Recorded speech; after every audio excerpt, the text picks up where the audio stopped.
Welcome to the inaugural Steam Week in Review, where we talk about the things that happened in Steam last week. Now, you might notice that this is releasing on a Monday, which is hardly timely, but with good reason. There is currently construction going on not so much around my house, but in my house, leading to unreliable times to record audio without someone smacking a hammer in the background or doing it under high heat and humidity.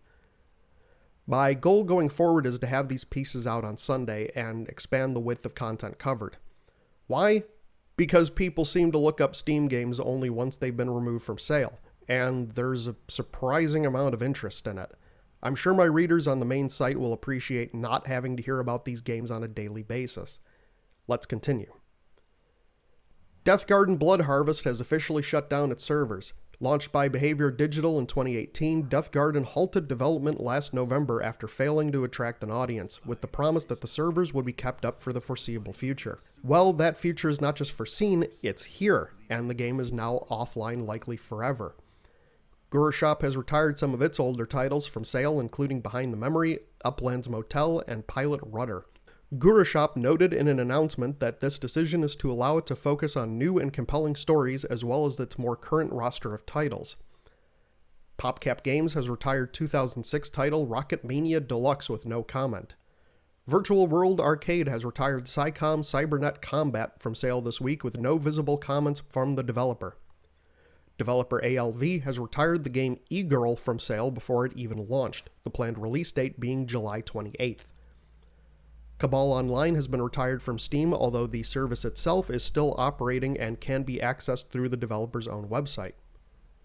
Casual indie platformer Cubed has been retired prior to its release, date unknown. Failout Games has flunked out with the retirement of its titles from the Steam store.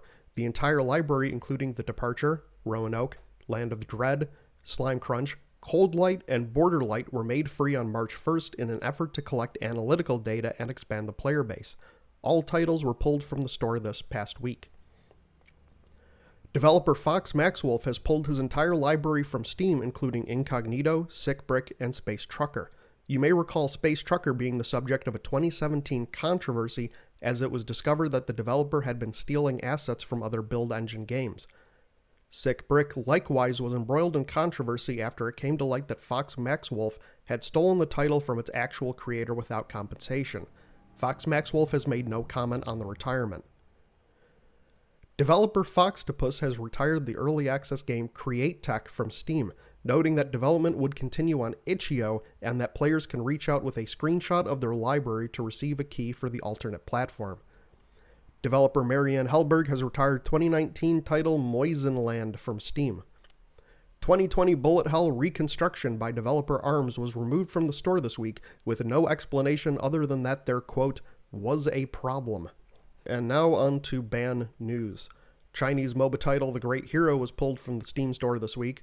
The reason for the ban isn't known, however, comments on the game's forums and its reviews point to shady activity from the developer, including tag spam and referring to the game itself as a scam, with accusations of the developer stealing assets from other titles and possibly pretending to be a Chinese company.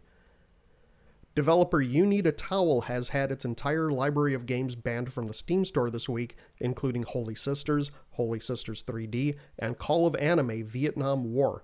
The ban coincides with developer Lip Studios getting the boot as well. Neither developer has commented on their ban, however, it seems plausible that one or both may be alternate accounts of previously terminated developers. Also among the list of banned developers was Shockwave Game with the title Midsummer.